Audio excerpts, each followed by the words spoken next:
The Whispering Window, a spooky story for brave young minds. The old clock tower chimed, the heavy ring of its bells echoing through the deserted streets and seeping into the hushed confines of the town library.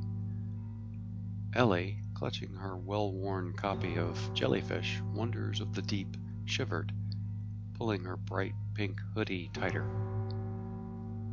She promised Mrs. Gable, the evening librarian, that she'd return her overdue book tonight, even though it meant venturing out after dark.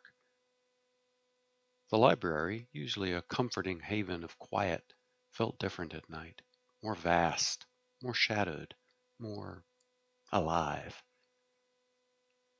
After a quick, hushed exchange with Mrs. Gable at the returns desk, Ellie decided to brave the fiction section for a few minutes. The overhead lights cast long, dancing shadows between the towering bookshelves, making familiar titles seem to shift and whisper in the dimness. She was searching for a new mystery, something to read by the glow of her bedside lamp.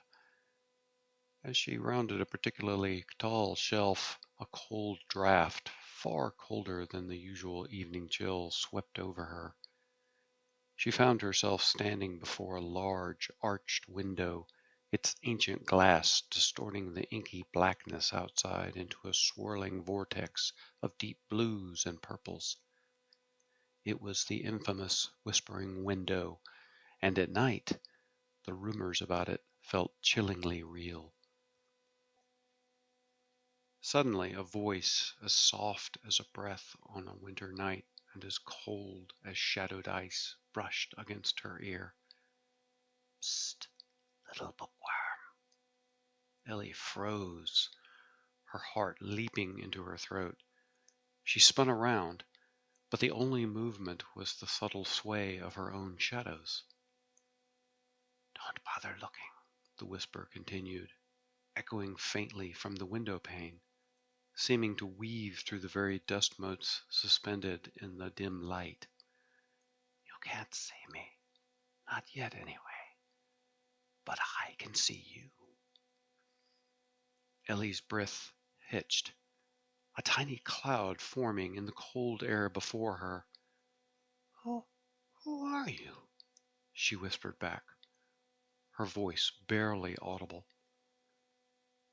"A spirit bound to this very place," the voice replied, a hint of ancient sorrow clinging to the words. "And I have a proposition for you, little bookworm. A game, if you will, to pass this long night." A lump formed in Ellie's throat. "What kind of game?" "A guessing game," the ghost whispered, its voice seeming to emanate from the very glass of the window, causing faint, almost imperceptible ripples across its surface. "Guess my name, and I will be free. Fail 3 times, and you will join me here, forever a part of the silent stacks." Ellie's eyes widened, reflecting the faint light. Never leave the library. The thought was terrifying in the silent, shadowed expanse of the building. She loved books, but not enough to spend eternity confined with them. "What's your first guess?" the ghost urged, a faint, almost imperceptible shimmer rippling across the window pane, like moonlight on disturbed water. Ellie thought desperately, a name related to the library, to this place. She pictured the stern-faced busts of authors, half hidden in shadow, the intricate patterns of the old wallpaper, the leather-bound books with their Dewey Decimal System notations. "Is it Dewey?" she blurted out, remembering the classification system. A mournful sigh seemed to ripple through the air, stirring the pages of a nearby open book. "Incorrect, little bookworm. 1 strike. You have 2 chances left." Ellie felt a cold dread creep into her stomach, a deeper chill than the night air. This was harder than she thought. She had to think of something clever, something truly connected to the essence of the library itself. She looked around, desperate for inspiration, her gaze sweeping over the silent shelves lined with books. Her eyes landed on a small, dusty plaque near the window, almost lost in the shadows behind a tall, spindly plant. She strained to read it in the dim light.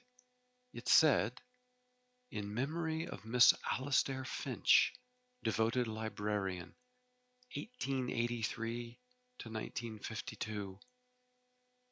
Alastair Finch, a librarian who spent her life here.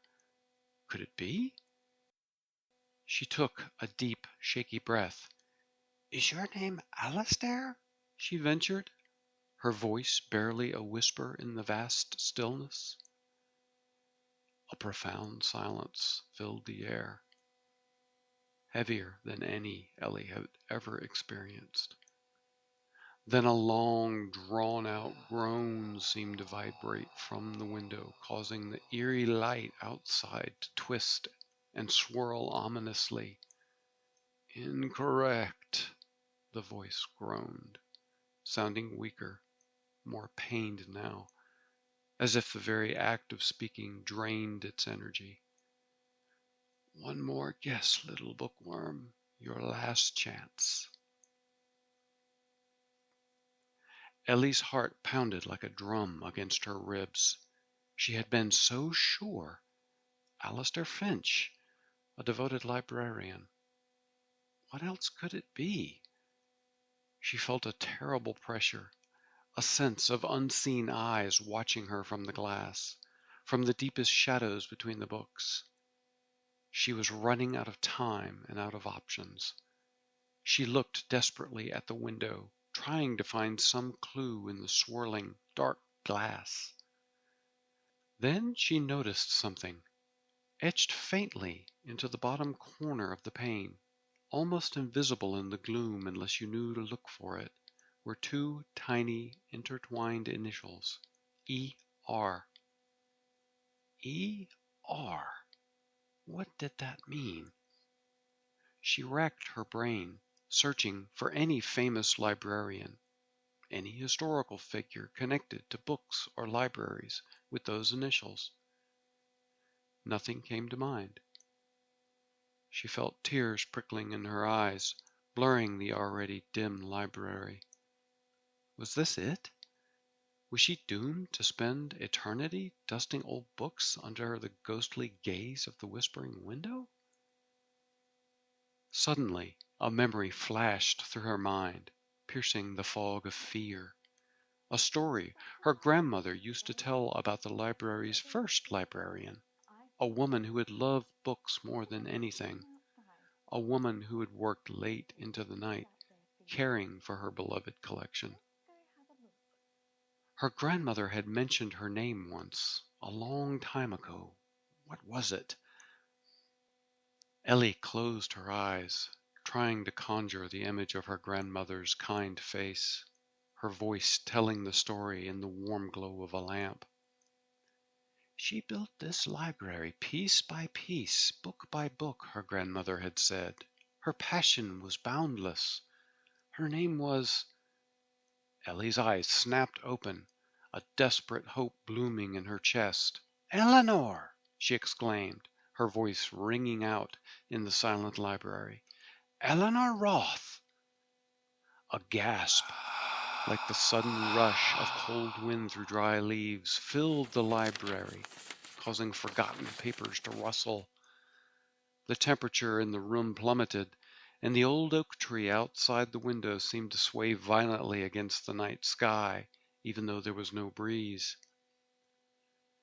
The image of a woman, translucent and shimmering with a faint, otherworldly glow, began to coalesce in the window pane. She was dressed in a long black skirt, an old-fashioned blouse with a lace-trimmed high neck and long sleeves. Her hair was pulled back in a neat bun, and her eyes, though spectral, held a look of profound gratitude. "Eleanor Roth," the ghost whispered, her voice now clear and strong, no longer cold, but filled with a serene grace. You remembered." The spectral form of Eleanor Roth smiled, a sad but beautiful smile that seemed to warm the chill in the air. "Thank you, little bookworm," she said, her voice filled with a lightness and peace that hadn't been there before. "Thank you for freeing me." As Ellie watched, the shimmering image of Eleanor began to fade, becoming more and more translucent until it was no more than a ripple in the ancient glass. The profound chill in the air dissipated, and the library returned to its usual quiet, shadowed warmth. The view through the whispering window was still warped, but somehow it looked less eerie now. Ellie stood there for a long moment, her heart slowly returning to its normal rhythm. She had done it. She had freed the ghost of Eleanor Roth. She smiled, a triumphant grin spreading across her face. This was definitely a story worth telling, and she knew just the book to find it in.